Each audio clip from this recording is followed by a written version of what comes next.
Hey, good morrow to this fair assembly, my TJ scholars, and welcome to yet another week. Today, my friends, Monday, February the 22nd, we have all kinds of good news, and I truly mean that, good news to share. Let's start with the really cool stuff. We all here in Falls Church have the great pleasure of celebrating our George Mason High School girls basketball team that brought home a state championship. That's right, our very own Lady Mustangs are state champions in basketball. Girls, tremendous job. Let's all celebrate them. Congratulations. Friends, tomorrow, obviously, massive day because it is our return to school. So for those of you that are in hybrid, we will be seeing you tomorrow. We are really excited. Guys, we've talked about this now for several weeks. Your teachers have talked to you. We've sent information to your families.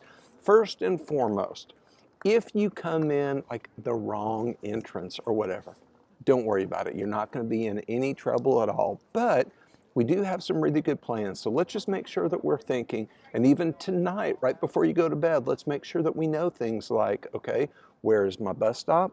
Or where is my kiss and ride? In other words, where is my family going to drop me off? What door am I supposed to go in? What mask am I going to wear?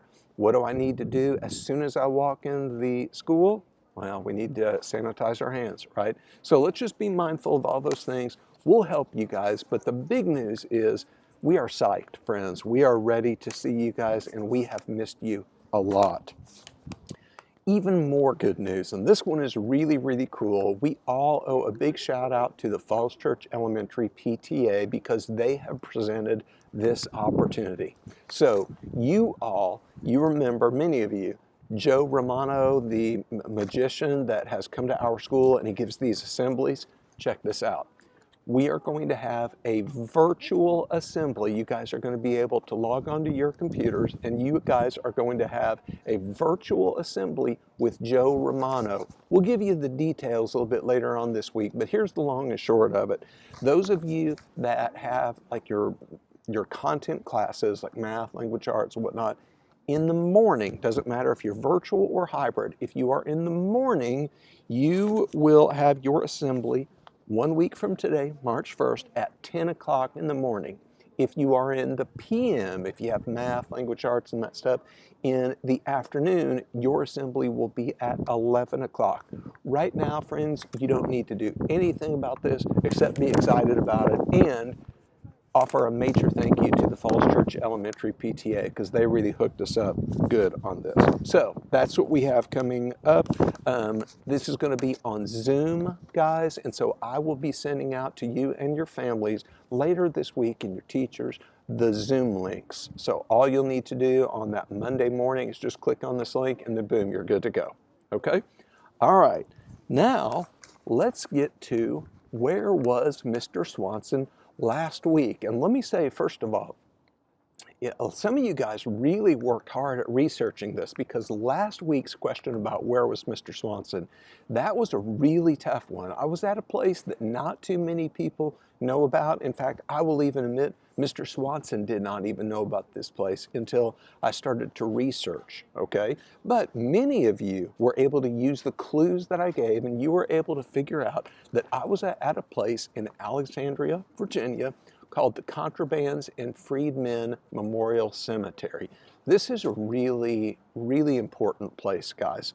Here's the short story. So Alexandria, when the Civil War started, Alexandria was taken by the Union. The Union was in control of Alexandria. So Alexandria was really a prime destination for a lot of enslaved people who wanted to flee from the South, who were able to escape.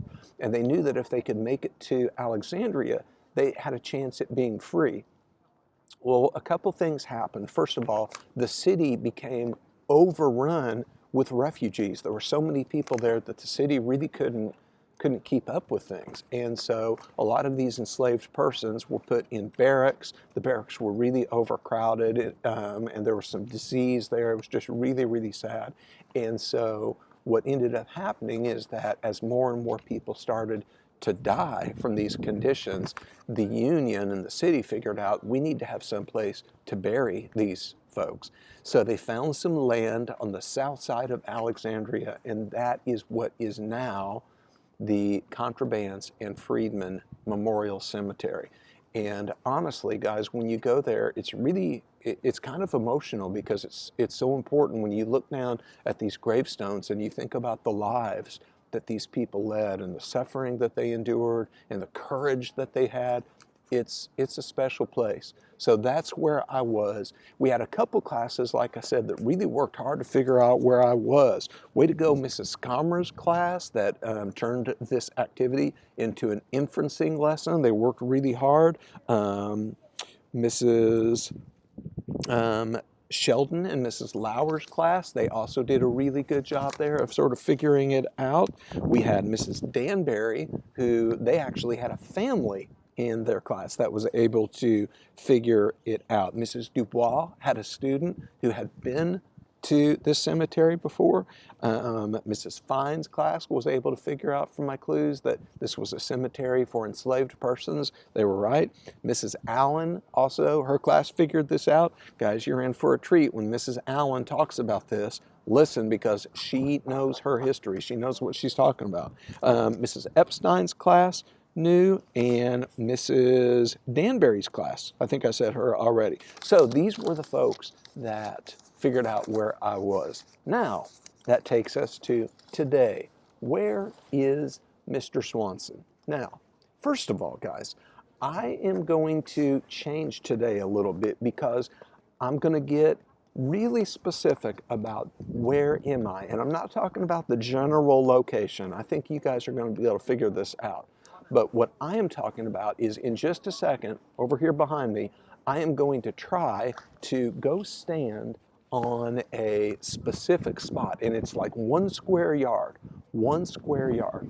So the question for this week is, where is Mr. Swanson?